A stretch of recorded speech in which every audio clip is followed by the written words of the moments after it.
Selamat sejahtera, tujuan saya buat video ini adalah bagi menerangkan serba sedikit tentang tajuk dan cerpen saya. Sebelum tu, nama saya adalah Ashmita Sri Saidur Rahman. Nombor matrik saya adalah S59396.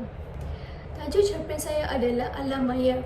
Peta minda ini terdiri daripada beberapa elemen daripada cerpen saya, iaitu watak, Adia watak utama, pencara UMT, Dr. Farah binti Abdul dan juga keluarga. Lepas tu teknik penceritaan. Bagi teknik perceritaan saya menggunakan teknik pemerian, monolog dalaman dan juga dialog. Lepas tu latar tempat rumah Adia, UMT, kedai makan dan juga rumah saudara. Latar masa dia terdiri daripada bulan September, 3 sem kursus pada masa lockdown dan juga UMT. Latar masyarakat yang saya pilih adalah masyarakat yang menyesuaikan diri dengan keadaan baru. Dan plot yang saya gunakan terdiri daripada 3 plot: permulaan, perkembangan dan juga pengakhiran cerita. Seterusnya, sinopsis. Saya ingin menceritakan serba sedikit daripada cerita cerpen saya. Watak utama adalah Adia, iaitu merupakan seorang pelajar matrikulasi dalam bidang perakaunan. Dia merupakan seorang yang rajin dan mempunyai minat yang tinggi dalam bidang perakaunan. Hal ini kerana dia mempunyai cita-cita untuk menjadi seorang accountant pada masa hadapan.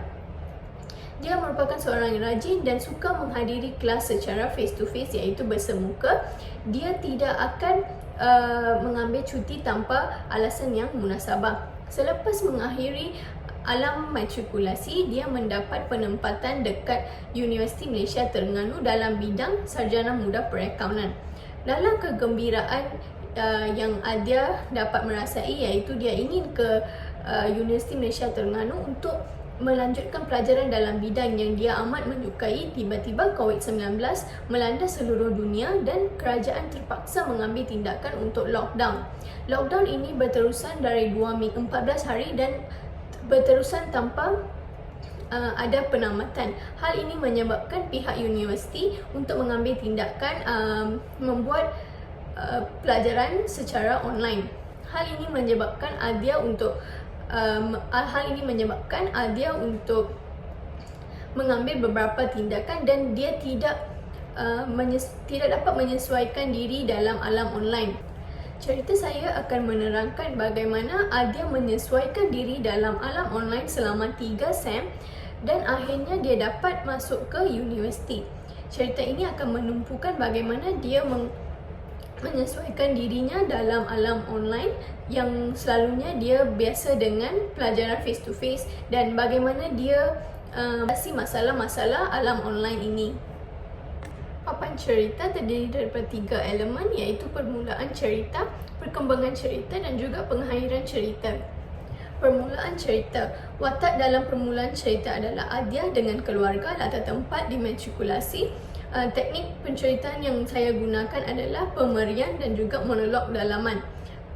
Bagi permulaan cerita, cerita bermula di matrikulasi, iaitu Adia seorang pelajar matrikulasi dalam bidang perakaunan. Dia merupakan seorang pelajar yang rajin, suka belajar dan setiap hari menghadiri kelas ataupun kuliah secara bersemuka, iaitu face to face. Dia amat menyukai untuk menghadiri kelas kuliah dan face to face sebab bidang yang dipilih adalah bidang yang dia mempunyai minat yang tinggi. Dia tidak akan mengambil cuti tanpa alasan yang munasabah. Seterusnya, perkembangan cerita. Watak yang terlibat dalam perkembangan cerita adalah Adia, pencara UMT dan juga Dr. Farah binti Abdullah merupakan salah satu pencara subjek Adia. Atas tempat, rumah Adia dan juga kedai makan. Teknik penceritaan yang saya gunakan adalah monolog luaran, dialog dan juga teknik imbas kembali. Peristiwa dalam perkembangan cerita adalah Adia mendapat tawaran di Universiti Malaysia Terengganu dalam bidang sarjana muda perakaunan, bidang yang amat disukai, dan tiba-tiba COVID-19 melanda seluruh dunia dan dia terpaksa untuk menghadapi pembelajaran atas talian, iaitu secara online, dan bagaimana dia mengatasi masalah-masalah yang dia hadapi dalam setiap kursus, setiap subjek yang telah dia ambil. Pengakhiran cerita. Watak yang terlibat dalam pengakhiran cerita adalah Adia, pencara UMT dan juga rakan-rakannya. Latar tempat di UMT dan teknik penceritaan yang saya gunakan adalah teknik pemerian, dialog dan juga teknik penutupan cerita. Peristiwa bagi pengakhiran cerita adalah Adia akhirnya dapat menyesuaikan diri dalam alam online, iaitu kelas yang menghadiri kelas secara atas talian selama 3 sem, dan selepas itu akhirnya dia dapat menyesuaikan diri dengan kelas-kelas online. Selepas itu wabak COVID-19 semakin berkurangan dan semua pelajar-pelajar diminta balik ke universiti, matrikulasi, sekolah, politeknik semua, dan akhirnya lockdown dimansuhkan.